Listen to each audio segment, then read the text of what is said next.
طيب يا صديقي، انا رجعت لك تاني والفيديو دوت ناس كتير مستنياه. يعني هدي لك 5 حاجات كده لو انت ما كنتش بتحب هولندا، فبسبب الحاجات ديت يعني هتحب هولندا.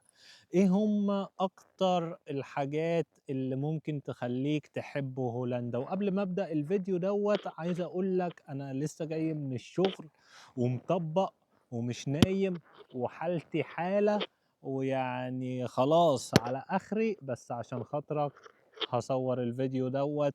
فما تنسانيش باللايك والشير والسبسكرايب، وانضم برضو معايا على قناة الواتس هتلاقيها تحت في الوصف. أهم 5 حاجات اللي هي يعني خلاص هتخلّيك تُقع في حُب هولندا. إيه هي ال5 حاجات اللي تخلّيك تُقع في حُب هولندا؟ أول حاجة النظام. كل حاجة يعني كل حاجة حرفيًا هنا منظَّمة، منظَّمة بأفورة. يعني إيه؟ يعني مثلًا ما فيش حاجة اسمها واسطة، ما فيش حاجة اسمها يعني رشوة، ما فيش أي حاجة يعني تمشي كده سبهللة، سبهللة. يعني كل حاجة بتمشي يعني بالورقة والقلم زي ما بيقولوا. انت مثلا رايح تخلص ورق او كده تستنى دورك، وحرفيا ممكن اصلا ما يكونش فيه طابور. انت ممكن مثلا تقطع ورقة كده اهوت، الورقة ديت بيبقى مكتوب عليها رقم. الرقم دوت اول ما بيظهر على الشاشة انت بتروح تخلص ورقك، تخلص دورك وتتكل على الله. تاني حاجة بقى اللي هي برضو يعني احنا زي بعض وعارفينها، تاني حاجة اللي هتخليك تعشق هولندا، فهي ان هولندا مرتباتها يعتبر من اعلى المرتبات في اوروبا. يعني كفلوس كمرتبات، يعني مرتباتها عالية جدا، عالية جدا. بس ما يغركش بمرتب الكبير، عشان هنا برضو المعيشة غالية، وديت هتكلم فيها يعني في فيديو لسه هينزل. هتلاقي اللينك تحت في الوصف على اوحش 5 حاجات في هولندا.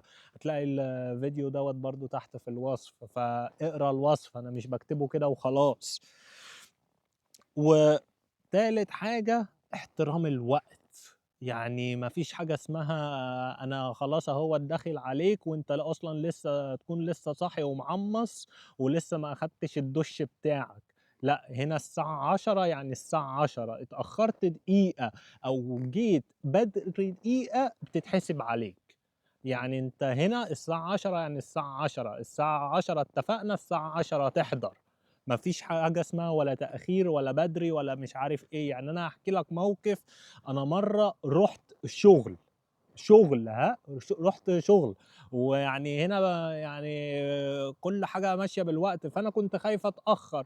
رحت بدري، قالوا لي انت جيت ليه؟ حرفيا بالطريقة دي، انت جيت ليه؟ انت ميعادك كمان نص ساعة. انا كنت رايح نص ساعة، اللي هو مش وقت كبير، مش رايح قبلها بساعتين 3. لا، ده هي نص ساعة. قالوا لي انت جيت ليه؟ تعالى كمان نص ساعة. مع انه شغل، يعني المفروض ان ديت حاجة يعني تفرحهم ان انا رايح بدري وملتزم بشغلي. لا، الوقت يعني تروح بالدقيقة وتمشي بالدقيقة. رابع حاجة بقى هي الأمان. أنت هنا ممكن تمشي في الشارع عادي بالليل، ده إذا أصلا لقيت حد فهيسيبك في حالك. مفيش حد ولا بيكلمك ولا بيسألك أنت رايح فين ولا جاي منين ولا أنت مين ولا أي حاجة. أنت يعني هنا الأمان، كل واحد مع نفسه بزيادة. يعني اللي هو يعني ممكن، يعني أنا دلوقتي قاعد في وسط غابة أهو، ومعايا الكاميرا ومعايا كل حاجة، ممكن أسيب التليفون هناك مثلا واروح اتمشى وارجع يفضل في مكانه. يعني هنا كل واحد يعني لو لقى مليون يورو ولا هيبص لها اساسا. وخامس حاجة فرص العمل. هنا فرص العمل كتيرة جدا جدا. يعني حرفيا بيجيبوا ناس من بلاد تانية ومن دول تانية عشان يعتبر يشتغلوا هنا. ويعني في مجالات كتير، في مجالات كتير جدًا. يعني مثلًا أهمهم الدراسة والطب والهندسة والIT والتكنولوجيا والحاجات ديّة. هاسيب لك برضه فيديو تحت في الوصف، ابقى خُش اتفرّج عليه. وبكده أحب أقفل الفيديو ده معاك وأقول لك كان معك سيف إمبابي من قلب هولندا. سلام يا صاحبي، وأشوفك بكرة الساعة 17:00.